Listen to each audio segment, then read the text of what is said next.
नमस्कार प्रेक्षकांनो, ठरलं तर आजच्या व्हिडिओमध्ये आपण पाहणार आहोत सायलीने साक्षी सचिनला कॅफेमध्ये बघितलेलं असतं.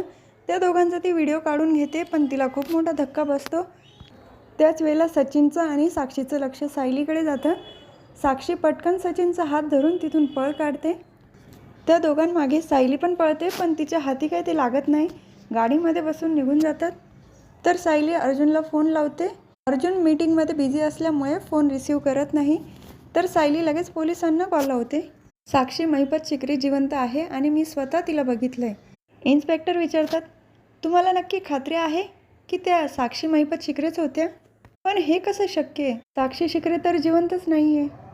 तर सायली म्हणते, मी स्वतः तिला बघितलंय आणि माझी अशी इच्छा आहे की तुम्ही तिची चौकशी करावी. इन्स्पेक्टर हो म्हणून फोन ठेवतात.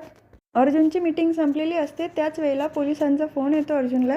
तुमच्या पत्नीचा फोन आला होता, त्यांनी साक्षी शिकरेला बघितलंय म्हणून. हा ऐकल्यानंतर तर अर्जुनला खूप मोठा धक्का बसतो. फोन ठेवल्यानंतर चैतन्य विचारतो, अरे अर्जुन, नक्की काय झालंय? तेव्हा अर्जुन सांगतो, सायलीने साक्षीला बघितलंय. अर्जुनला तर काही सुचतच नाही आता यानंतर काय होईल ते. चैतन्य म्हणतो, बघितलं ना अर्जुन, या पद्धतीने सायली वहिनीला समजले. मी तुला आधीच बोललो होतो, सगळं सांगून टाक. आता हे सगळं किती अवघड होऊन बसणार आहे. तर अर्जुन सायलीला फोन लावून बघतो, पण सायली काही फोन रिसीव करत नाही. सायली रस्त्याने जात असते आणि तिला गाड्यांचं सुद्धा भान नसतं. तिच्या डोक्यात सारखे तेच विचार चालू असतात.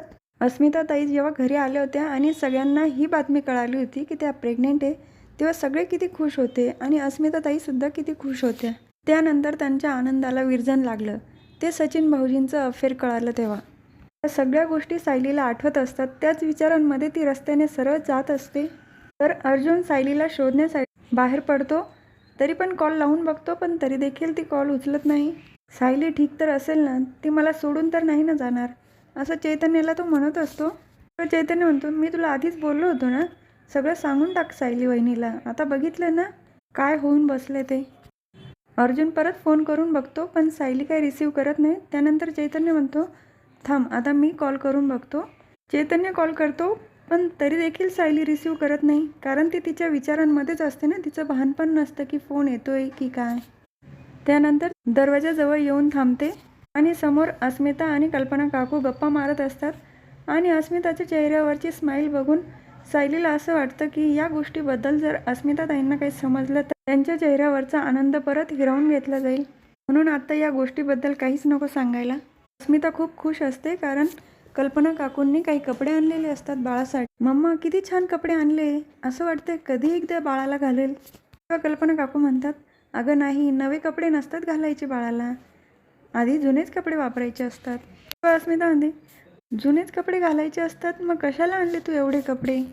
पण मला खूप आवडले हं हे कपडे. एवढ्यात कल्पना काकूंचं लक्ष सायलीकडे जातं. त्या सायलीजवळ जातात आणि म्हणतात, अगं सायली, काय झालं, तुला एवढा घाम का आला आहे?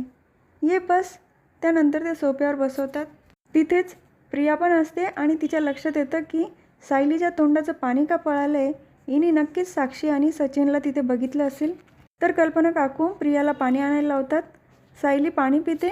तर कल्पना काकू विचारतात, अगं सायली, तुझी अवस्था अशी का झाली, काही झालं आहे का? तेव्हा सायली म्हणते, आई, काही नाही झालेलं. अस्मिता ताई, तुम्ही क्लासला गेल्या नाहीत? तेव्हा अस्मिता म्हणते, अगं जाणारच होती, पण जाऊ दे, तुझी पण आज तब्येत बरी नाही तर आज नाही जात.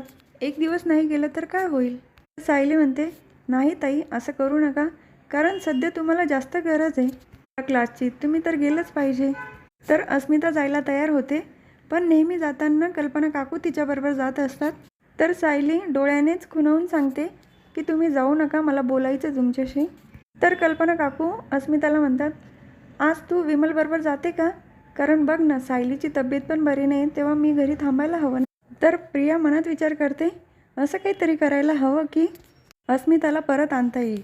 जेव्हा सायली सगळी माहिती सांगत असेल तेव्हाच अस्मिता पण ते ऐकेल आणि तिला पण धक्का बसेल. तर प्रिया म्हणते, आई, मी जाते ना अस्मिताबरोबर.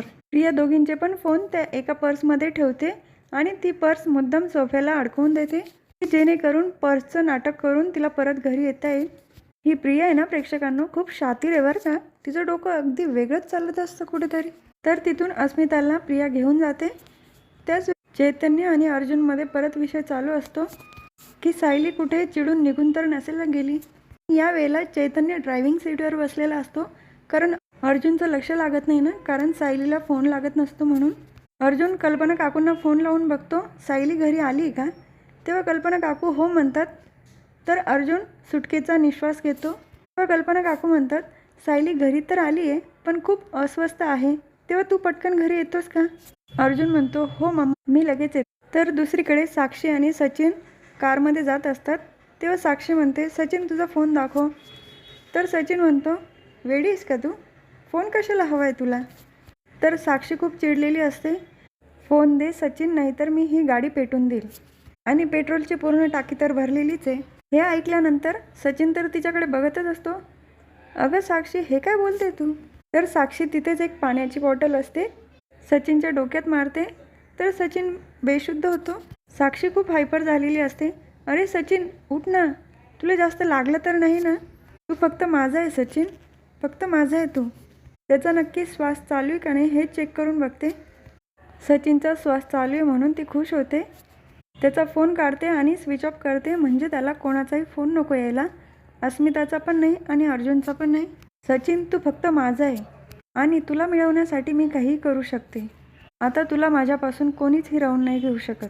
तर दुसरीकडे प्रताप काका तिथे येतात आणि ते म्हणतात, सायली तू एवढ्या लवकर आली पण?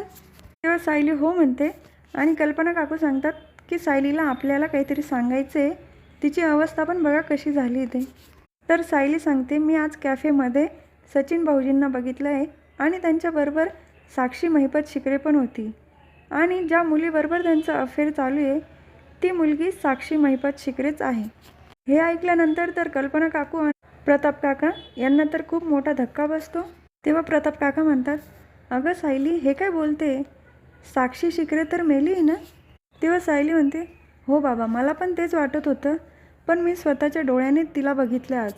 आणि सचिन भाऊजी जर खरे असते तर ते दोघे तिथून पळाले नसते ना, ते पळाले म्हणून माझा संशय जास्त वाढला. त्याच वेळेला तिथे अर्जुन आणि चैतन्य दोघं पण येतात. तर प्रताप काका म्हणतात, अरे अर्जुन, बघ ना सायली काय म्हणते, साक्षी शिकरे जिवंत आहे. तर अर्जुन याच धक्क्यात असतो की अजून तरी सायलीला हे कळालं नाही आहे की मला माहिती आहे साक्षी शिकरे जिवंत आहे ते. दुसरीकडे प्रिया अस्मिताला घेऊन चाललेली असते कारमध्ये आणि अस्मिता तिला म्हणते, मला खूप अस्वस्थ वाटते, मी मम्माला फोन करून बघते की सायली ठीक आहे की नाही ते. प्रिया म्हणते, मी पर्स मागेच ठेवली बघ बरं, तुझा आणि माझा फोन त्यामध्येच आहे. तर अस्मिता मागे बघते तर तिथे पर्स नसते. तेव्हा प्रिया म्हणते, अगं पर्स घरीच राहिली वाटतं बघ. तर अस्मिता म्हणते, चल आपण आता घरी निघूया. तर दुसरीकडे साक्षीने खिडकीतनं सचिनला घरामध्ये आणलेलं असतं. तिथे सोफ्यावर बसवते आणि सचिनच्या तोंडावर पाणी मारते. सचिन, उठ आता, आपण अण्णांच्या आणि माझ्या घरात आलो आहोत, आता इथे आपल्याला कसली भीती नाही. सचिन शुद्धीवर येतो आणि म्हणतो, आपण आपल्या घरात नाही आहे. तेव्हा साक्षी म्हणते, हो, हे अण्णांचं आणि माझं घर आहे आणि इथून तू आता कुठेच जायचं नाही. तेव्हा सचिन म्हणतो, साक्षी, तू माझ्या डोक्यामध्ये बॉटल मारली, तुला काही कळतं का? तेव्हा साक्षी म्हणते, तुला काही कळतं का? तू किती खोटं बोलतोय माझ्याबरोबर. बोल, तुझं अस्मिताबरोबर लग्न झालेलं आहे ना? मला हे सगळं माहिती आहे. हे ऐकून तर सचिन खूप आश्चर्याने तिच्याकडे बघत असतो. तर दुसरीकडे अर्जुन विचारत असतो, तुला नक्की खात्री आहे की तू साक्षी शिकरेलाच बघितलं आहे? त्याच वेळेला तिथे अश्विन पण येतो. तो म्हणतो, काय म्हणते सायली वहिनी, तू खरंच साक्षीला बघितलं आहे? तर सायली म्हणते, हो, मी खरंच सचिन भाऊजी आणि साक्षीला बरोबर बघितलं आहे आणि त्यांचं जर काही चुकलेलं नसतं तिथून ते पळाले असते का? दोघांनीही तिथून पळ काढला. त्यानंतर ती त्यांचा फोटो पण दाखवते. ते फोटो बघितल्यानंतर सगळ्यांची खात्री पडते. तर हा भाग इथेच संपतो. पुढील भागात बघायला मिळतं की सायलीचं सगळं बोलणं अस्मिताने ऐकलेलं असतं, कारण ही कारस्थानी प्रिया अस्मिताला बरोबर त्याच वेळेला घेऊन आलेली असते. ऐकल्यानंतर अस्मिताला त्रास होतो आणि ती जोरात ओरडते, आई गं, आणि रडत पण असते. त्याच वेळेला सगळे तिच्याकडे धाव घेतात. सायली, तू जे बोलते ते खरं आहे का?